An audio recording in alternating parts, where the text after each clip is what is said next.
Hey everybody, I want to talk about a product and platform that I absolutely love and our latest sponsor, Interseller, the prospecting and outreach platform of choice for recruiters and sellers. Whether you're doubling down on business development or recruiting talent, Interseller does all the heavy lifting of finding contact data, automating the email and follow-up process, and syncs all that rich data into 20 plus CRM and ATS platforms.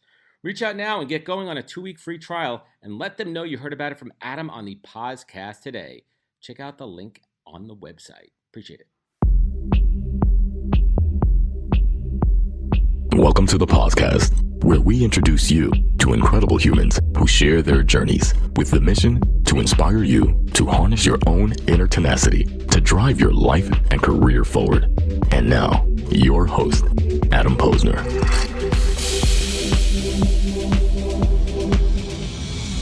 Hey everybody, welcome back to the podcast where I bring you the best and the brightest from the world of business, marketing, and personal growth to help you harness your inner tenacity and drive your career forward. Folks, today I'm thrilled to welcome my guest, Lindsey Pollak. She is a New York Times bestselling author and one of the world's leading career and workplace experts with a special focus on early career success. And Lindsey's brand new book is a response to the COVID crisis, Recalculating, Navigating Your Career Through the Changing World of Work, published by HarperCollins, and it's available now. It just came out, and I'm excited to unpack her career story and dig into the new book and talk about what the workplace looks like now and what the workplace of the future might unfold to, the big unknown there. So let's get to it. Lindsey, welcome to the podcast. Thank you so much for having me.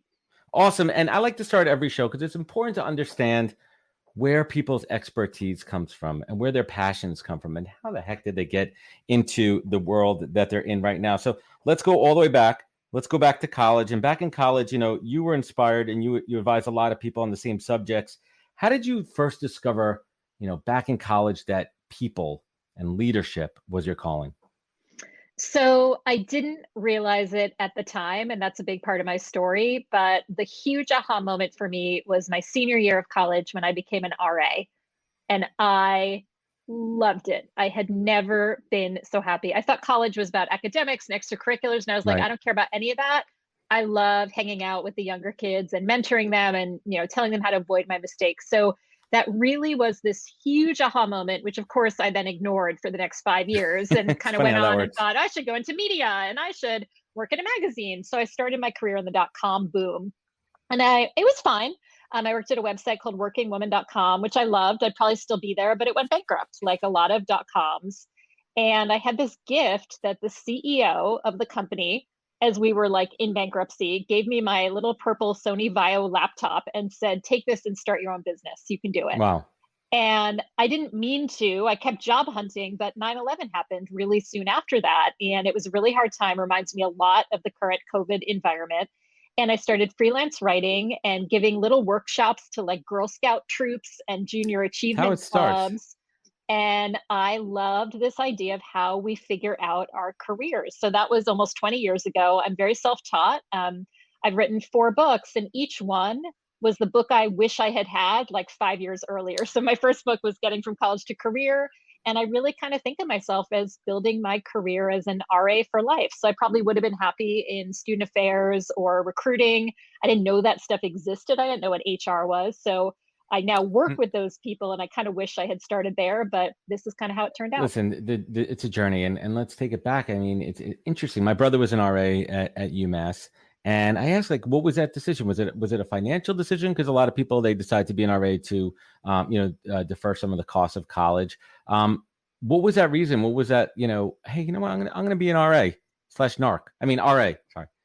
Well, that's what I love about it. You're sort of like just cool enough to get their respect, but they also know that you're narking. So here's the funny thing, Adam. I don't remember it being a decision. I remember it being like, of course I'm going to apply to be an RA. Like It's a natural calling. Yeah, I don't remember making the decision, which is really funny because everything else that I did, I remember sort of going for it. But this, I just feel like it was a totally natural transition. And what I do remember really, really acutely is loving it from the first minute. It was like, oh yeah, this is right. This feels good.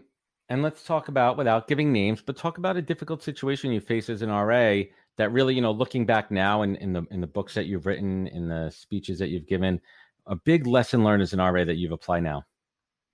A big lesson learned as an RA is probably the line of confidentiality Hmm. and having to build really authentic trust with a client, but also knowing that it's in their best interest to get some additional support. So, kind of that fine line between confidentiality and really That's helping important. somebody who's in trouble. And that's guidance there. So let's focus on early careers. And I look back on mine, and I was lucky because I knew early on that I was going to get into business and marketing, but a lot of people don't know their passion. And they go to find that in college, the ones that do. And some do not go to college and they find their passions elsewhere. And looking back on it now, I kind of understand why some people jump around because they're trying to find their calling. How do you translate that into conversations with young folks, with millennials, people coming out of school, where you're not sounding like the old man or the old lady in the room? I told back in my day, I had an internship and I didn't get paid. Like, how does that conversation translate now? It's such a good point that the problem is not getting what you want. The problem is usually figuring out what it is Hmm. that you want. And in some ways, the more successful you've been in college or the better school you've gone to, it's harder because you have more choices. And so I find a lot of it is this sort of paralysis of choice, right? And so I do think then, and I try not to say in my day, but I absolutely always say I had no freaking idea what I wanted to do. And I didn't look at the signs. I didn't know. And often you're kind of constrained by who recruits at your school and what your Hmm. friends are doing. So the biggest lesson I learned, and it is my COVID message, is you cannot figure it out in your head, right? You have to go out and try things. And the only way I figured out what I wanted to do was by actually interviewing and getting jobs and either liking them or disliking them. And that's really the absolute only way to learn. 100%. I talked about that in a post the other day, my experience at American Express, how I thought it was going. I mean, it was kind of weird. Like I kind of had a hesitation before I even joined, but I did not enjoy American Express. I didn't enjoy my time there. Some good people, some people I liked, some people I didn't like. But for me, looking back on it, I learned what I didn't like from a job function, a job role perspective. I didn't like the numbers. I didn't like the financial element of it. I didn't like the corporate culture there. It just wasn't for me. And now I knew moving forward what I wanted to do. But you talk about young folks entering the workforce, and it's tough. Some of them jump at that first job. They listen. They have many voices in their head. They don't know what they want to do. And I think it's fantastic advice to say try something, because nothing's forever. Right. I mean, job hopping is still a thing, but I think it's being perceived much more from a recruiter standpoint of, hey, listen, they tried something. It's young in their career. I did that. You did that. Let's not, exclude or judge somebody on that. There's so much more forgiveness. I remember being told if you leave a company before a year or even 2 years, 2 years. you will Yeah. be blackballed. And that is completely not true anymore. And I love what you said about American Express. It is really a good outcome to realize I don't want to do that. And I think people see it as a failure, but I actually think it gets you closer to success. But you don't know that when you're in the moment. Right. When I was in American Express, I just remember every day dreading going to work and dreading, oh my God, I'm gonna have to sit in front of this whole team now and go over the financial reports and the monthly. I'm like, I hate this stuff. I absolutely hate this stuff. I don't want to be doing it. I want to talk a little bit about leadership, and you speak about the differences in the leadership styles between boomers and millennials. Let's unpack that a little bit, right? Let's unpack, I think it's important where the influence came from and how that kind of shapes their leadership styles. Love to hear your take. Yeah, absolutely. So my previous book was called The Remix, about the multi-generational workplace. And the reason that happened, again, I didn't mean to learn about the topic of that book, but as I study early career, you start to realize that everything is informed by the generations that came Mhm. before you and whether people perceive you as different or the same. And what a lot of people kept saying, I'm a Gen Xer, but Mm. what a lot of people kept saying about millennials is they're so different. And so I had to learn, well, what are they different from? And what I realized was, as a Gen Xer, I had been so indoctrinated in the leadership style of the baby boomer generation, which, by the way, is the largest generation ever in the United States, even larger than the millennials. Millennials are larger now, but they never grew as big as the boomers. And it's That was a, fast. or as I mean, it was fast. And that is post-war. a I mean, it was crazy. Yeah. tremendously influential generation. And that was about power, that was about hierarchy. It was certainly very white male dominated, and every boss I ever had was a baby boomer. And so, what you start to see is that generation is this really funny mix of kind of idealistic, 1960s stuff, plus very competitive, because when you have overcrowded classrooms and you have lots of siblings and you have this huge generation, people's elbows get a little bit sharp. So I think the sort of, dynamic that I always think of the boomers is the sort of Steve Jobs versus Bill Gates. We want to change the world, we want to do huge things, but we want to kill each other, while we're doing it. That's a very boomer mentality. And what a lot of millennials say is, I want to be successful, but that doesn't mean destroying the competition, or I Right. want to be successful and I want to build a great company culture. And so the difference is not the level of success or the ideas or the innovation, but I think the difference is, why can't we make a bigger pie instead of kind of destroying the Coke versus It's, Pepsi, right? Microsoft versus Apple. I don't think that fits as much with the millennial mentality. I completely agree, and I see it. But like, where do you think the challenges are? I see a lot of young folks that are moving up into leadership positions, and I see that they just weren't groomed. I don't know. Again, sound like the old man. They weren't groomed the right way to understand some of those leadership principles. What do you think the failing is in I don't want grooming to call people it to be, failing. or maybe just that, are they not in the right environments? Are they not surrounded by good people leaders themselves? Where do you see the gap? Yeah, I mean, there was a great statistic in the Harvard Business Review that the average age somebody becomes a leader of other people, a manager, is 30, and the average age at which they receive any training whatsoever is 42. And so there's this like that math is not huge adding up. delta of, we don't teach people how to do this. I think it is hugely important. Now, I think because boomers were so competitive and because traditionalists were trained in the military, a militaristic hierarchical style made total sense. When you don't have that militaristic hierarchical training, it's like, well, if I don't have power because of my position, why are people going to listen to me? Oh, I better be a leader worth following. And Authoritative. we didn't teach people how to do that. So I'm actually a really big fan of going back to the basics of the 1-minute manager, Mhm. 7 habits of highly effective people. It's not hard to learn how to be a good manager, but you have to be deliberate in doing it. And I also think millennials see everybody as a leader and personal leadership. And I think that's a good thing, Huge point. to learn how to be a servant leader and guide others. But I think we don't teach it enough. And I think that's the failing, but that's on us. It is, and the other piece that's really hard is the concept of feedback, giving it and receiving it. And I'm of the mindset of, when I give feedback, solicited feedback. Actually, I have an idea for another podcast. It's going to be called Unsolicited Feedback, but that's a That's a story good for another title. day. But when you talk about feedback, being able to give radical candor feedback in a way that's constructive, that's forward, and creating an environment where the other person feels comfortable receiving it. And then as a receiver of feedback, understanding that this person is coming from the heart, they're coming from a good place, being able to not take everything personally and internalize it. What are your thoughts around feedback? It's really hard to not take it personally. And so you have to have a Or human. relationship of trust, right? If you're my manager and I like you and I trust you and I really believe you have my best interest at heart, it's gonna be a lot easier to take feedback from you. So I think we have to really build that trust. I love Google's Project Oxygen, the management What's that? study, which showed, it's basically a study that showed what is it that makes a successful manager. And this was at Google, where they're super data driven, right? And number one No. was, my boss cares about me. Number two, we have one-on-one time together, So right? it's It was this like emotional super relationship, basic. emotional and Yes, relationships, human. trust, Yeah, the basics. human.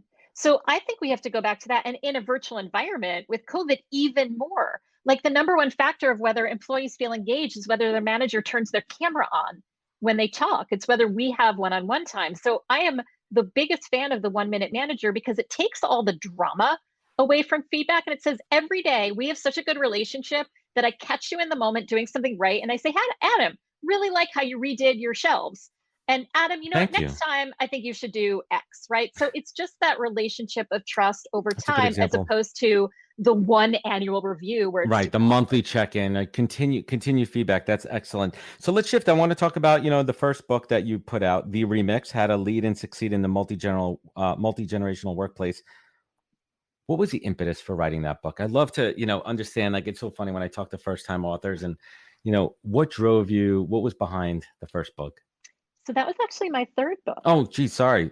That's okay. My first book, I'll tell you the story and I'll get to it. My first book was called Getting from College to Career, and it was kind of like my RA manifesto. I wrote it, no idea if anyone would buy it, about what I wish I had known when I went from college to career. And I interviewed a bazillion people and told all my failures and stories, because I wanted it. My second book was called Becoming the Boss, which is about becoming a first-time leader, because I didn't know how to do it.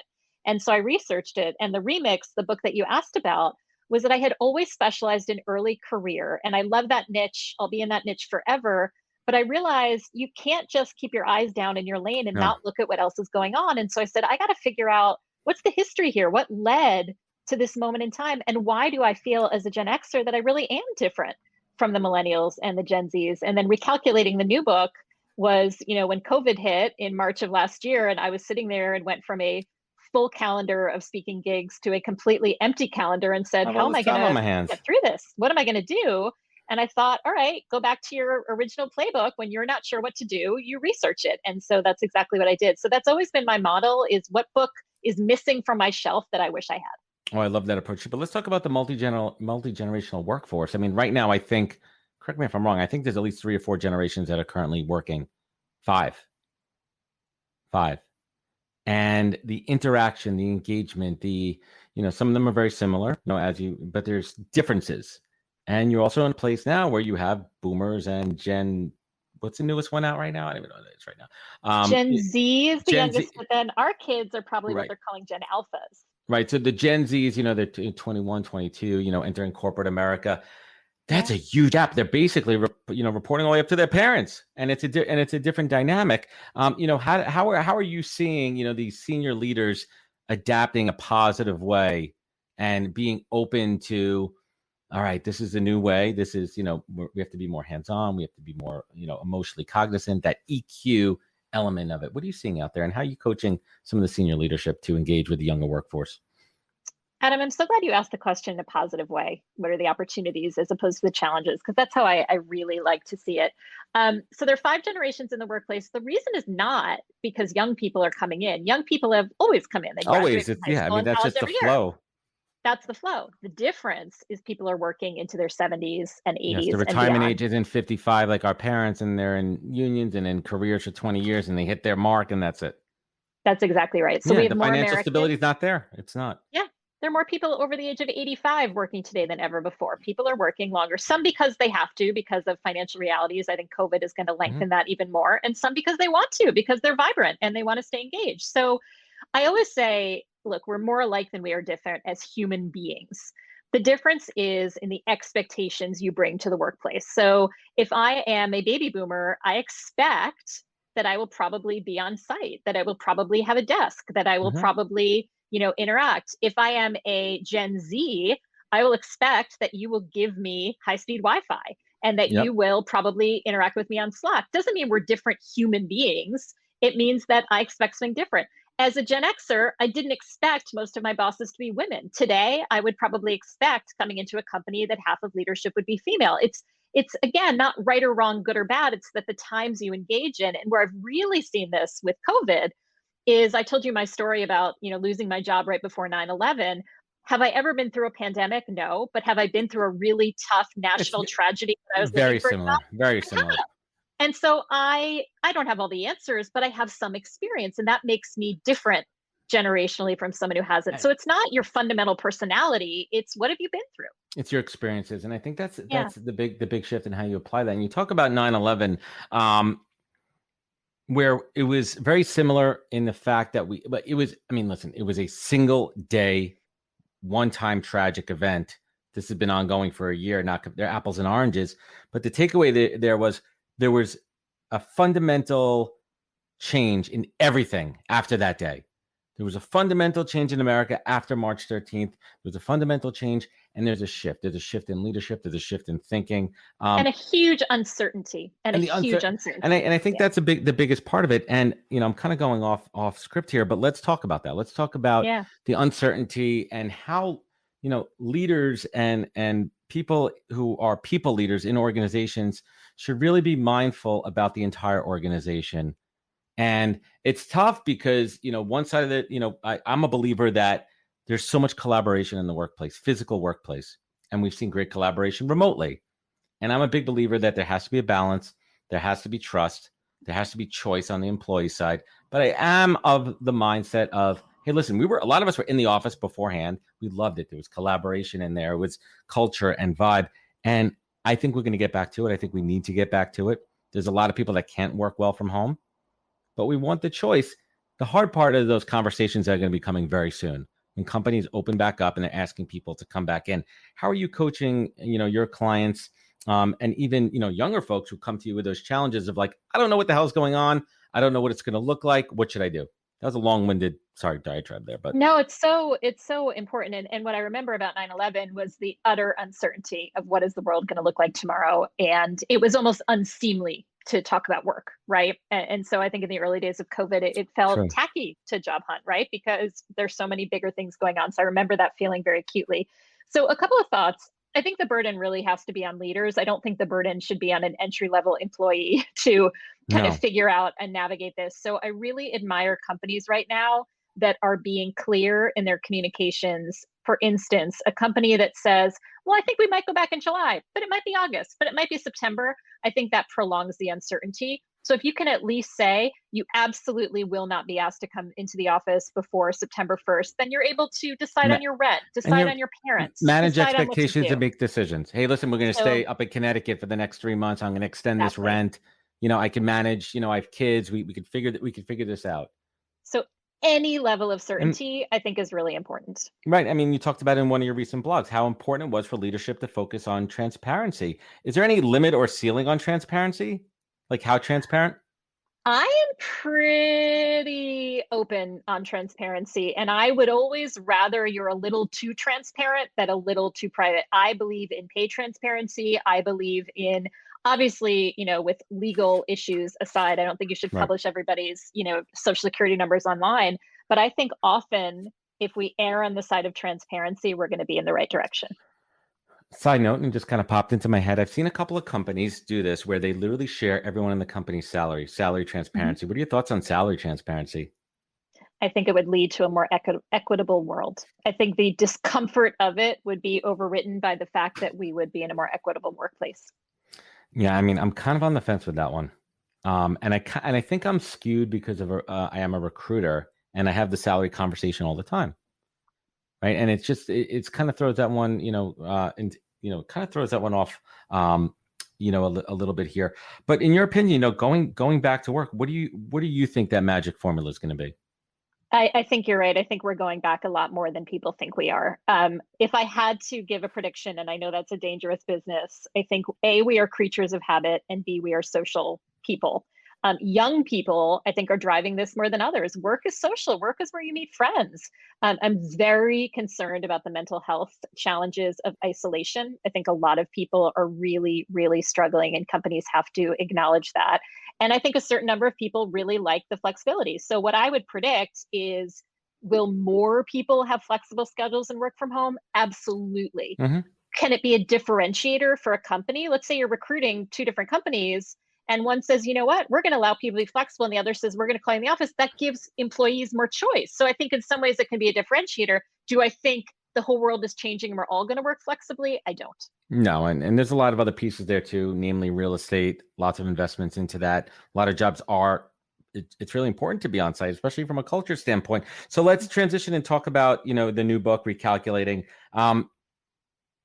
You spoke a little bit about the impetus that you were, had this time on your hand, but where was that first kernel? Was it going back to the idea of, all right, I know from my experience through 9/11 that folks coming into the market, folks young in their career are going to face a lot of new challenges, and I have some wisdom to share. Was that it? I mean, talk to us a little bit around the impetus of the book. Yeah. So I was sitting in my apartment in New York City looking out the window. And I have to tell you, I've been fortunate to write 4 books. I've always struggled with book titles. And this one, the title came first, which has never happened to me before. It's a sign, Lindsey. I knew I wanted to write about what was going on. I had started writing a lot of more LinkedIn posts, but I wanted to do a book. And I was looking out the window and I saw cars. And I thought of that moment, where this is going, when you're driving down the highway and your GPS says recalculating. And I thought COVID is like this huge global moment when every single person on the planet was just driving along, doing their thing. And suddenly the GPS was like, nope, you can't go that way anymore. Every one of us. Every single person. I was perfectly happy in my business. I didn't want to write another book. I was fine. And so when I really thought about it, because I love a metaphor, I thought I always actually feel kind of comforted when my GPS says recalculating, because what it means is it's okay. You can still get where you want to go. You just have to do it differently. And so I thought, all right, how are people going to do things differently to get where they want to go? And that was how the book was born. Yeah, absolutely. So let's talk about the career search, how it's changed. On a very tactical level, for the last year, there's not been on-site interviews, making it very difficult for both sides of the candidate hiring equation. One, the candidate cannot see the physical office; they cannot meet the people in person. The interviewer is missing the body language; they're missing that real human connection. Distractions, many different distractions there. And then we talk about the talent migration. I spoke about it in a LinkedIn post the other day. To your point earlier, there's folks that are going to want to be on site in the future, people that are wanting to be remote. There's so many unknowns here. How has the early career guidance changed in the last year? So remarkably, a lot is the same, right? I think the process of discovery is very similar. I think you have to still research Correct. employers. There are a lot of, online career fairs are not ideal, but they exist. I still recommend for young people to go to their college career center, even many years after you've graduated. You can still access that. So that's all the same. Strong alumni networks. Strong alumni networks, networking, et cetera. What is different is it's now entirely mediated through technology. And the message that I give people is don't just wing it and say, well, I'm used to networking in person or interviewing in person, so I'm just going to translate that online. It is a different skill that is learnable. And so all you have to do is practice, which is practice looking into the camera. Most companies will give you the software in advance, or they're just using Zoom. So look and see, am I looking into the camera? What does my box look like? How is my lighting? Am I answering questions in a right way? Have your answers prepped. Even with job hunting, all I've ever said is it's all about the preparation. It's all about the research. So if you're going into an interview, for example, they're going to ask you, what's your biggest weakness? What are your salary expectations? Don't wing it. Do the work in advance, and that includes getting used to the technology. No, absolutely. And that's a piece of advice I give for anyone in their career. When an opportunity comes their way, some folks feel like, you know what, I'm happy where I am. I don't feel like going anywhere, but let me just take this call. And they don't put in the research and prepare for it. Next thing you know, they call me as a recruiter, like, shit, I should have done more work. I should have prepared because I really like that opportunity. I think I butchered it. And then I go to the hiring manager and right on cue. That person had a great background, but they were not prepared. They didn't come with good questions. And that's another piece I say too. At the end of every interview, I ask a candidate, do you have any questions for me? And if you do not have a single question, there's no bigger red flag. I might immediately exclude you from the search. That's your moment to shine. That's where you show off that you've done your homework. Yeah. What are some of those really good, insightful questions, like kind of those secret questions? I'll tell you mine after you tell me yours. Okay, so there's two that I like, and they're not specific, but they're conceptual. You've got to be following a company on social media from the minute you are interested or find out you have an interview, and then you pick something that you've read about the company and you ask a specific question. So, I saw in The Economist that you have a green initiative. I'd love to hear more about how this job might work with that. So use something from the news or that they've shared in social. The second, I cannot take credit for. It's Ian Siegel of ZipRecruiter. He said, visibly take notes during the interview. And when it gets to the question, refer back to something that the interviewer has said and ask a question about that. So those shows are the you're two paying tricks attention. I like. Yeah. Shows you're paying attention. So there's a couple of go-tos that I like. The first one is, what does success look like in this role in the first 30, 90, 120 days? Because that'll enable you to understand, are you being thrown into the fire right away? And some people work well with that, and that's what they're looking for, and you're managing that expectation. Or you know that you're not going to be set up for success, and you can make that judgment call on your own. If they're looking you to come in right away and do X, Y, and Z, you're going to ask, how am I going to be set up for success? What does that training look like? What is that onboarding? That's really a proactive question. And then when it comes to culture, I love to ask this question all the time for multiple reasons. I ask towards the end, Lindsey, what do you love most about working at this company? Because that's going to elicit a genuine human response from somebody and make them really think about why they love working here. 9 out of 10 times, it's going to be the people. That's going to be the answer. And that's what you love to hear. And then you love to kind of dig into that a little bit. Lindsey, who is this book for? So this book is for anybody who is A, looking for a job right now, B, looking to change careers or transition maybe to consulting or their own business, et cetera.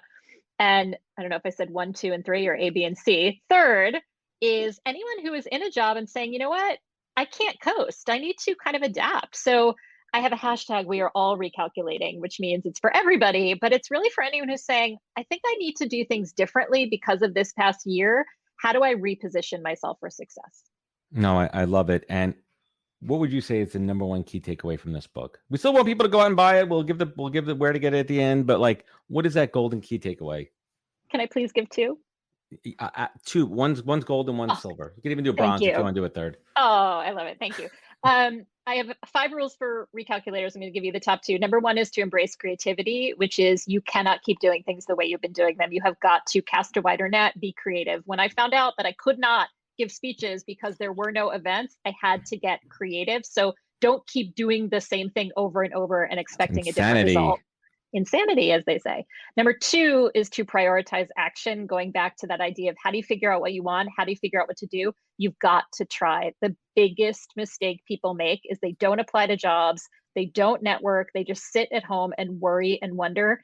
Every conversation, every job application, every piece of research is going to give you some data point. So you've got to get out there and act every single day. Lindsey, what was the hardest part about writing this book? What was your biggest challenge personally?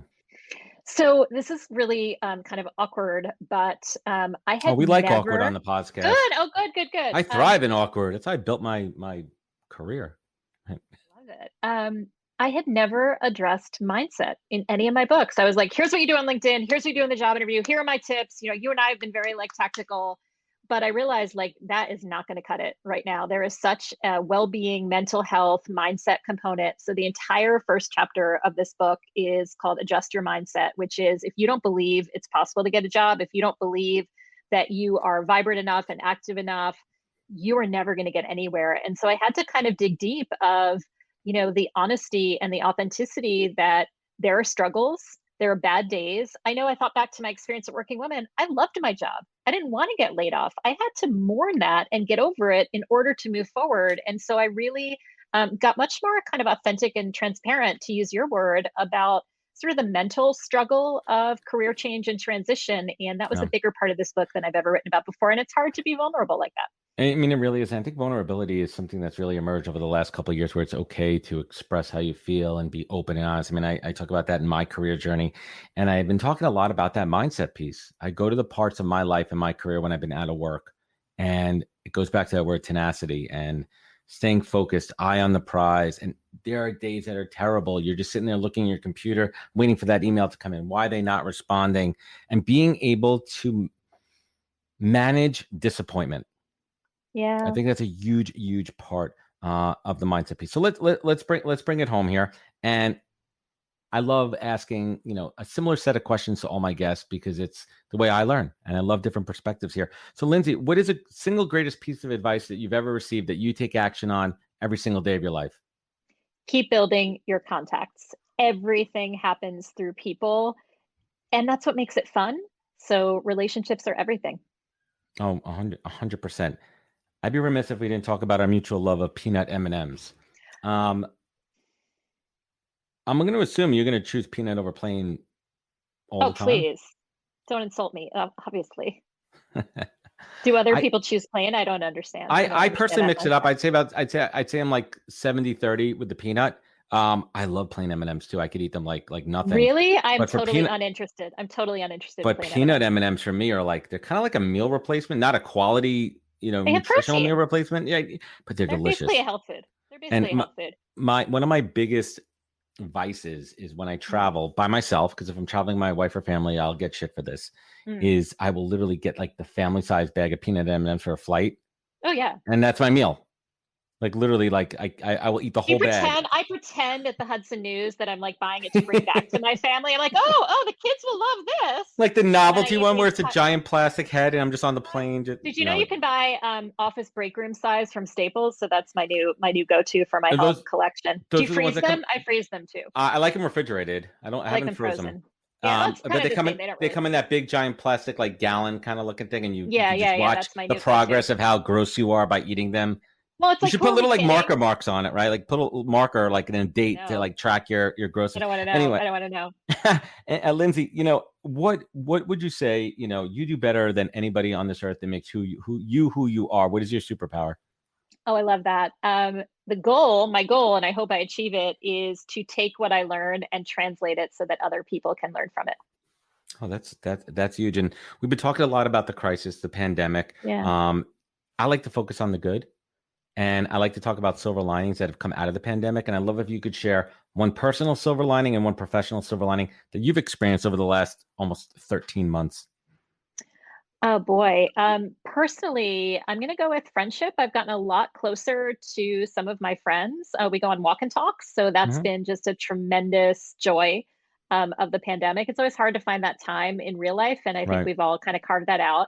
On the professional side, I have gotten to know my clients on such a different level that it's really kind of opened my eyes that often it was like, hi, Adam, let's talk business, right? Or what do we need to get done? And it's just really opened up this entirely other side. So again, both of it goes back to relationships, as I've talked about. But I think it sort of has opened up opportunities to get to know people and appreciate them in a really different way. So that's been really beautiful.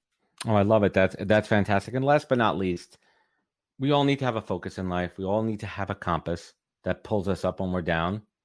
That is our guiding light, our guiding star when we need to harness that inner tenacity to drive us forward. And we also need something to look to show gratitude when we're happy with things in life, when we're just content and we're feeling good. Lindsey Pollak, what is your North Star? I think my North Star is authenticity, being true to yourself, true to your family, true to your mental health and well-being needs, and true to what you think is good in the world. So I'm going to go with authenticity. I love that question. I love it. And Lindsey, thank you so much for spending some time with us this afternoon. I appreciate you and your wisdom and insight and your time. Thank you so much for having me. This was great. Awesome. And where could folks connect with you, and where could they pick up Recalculating?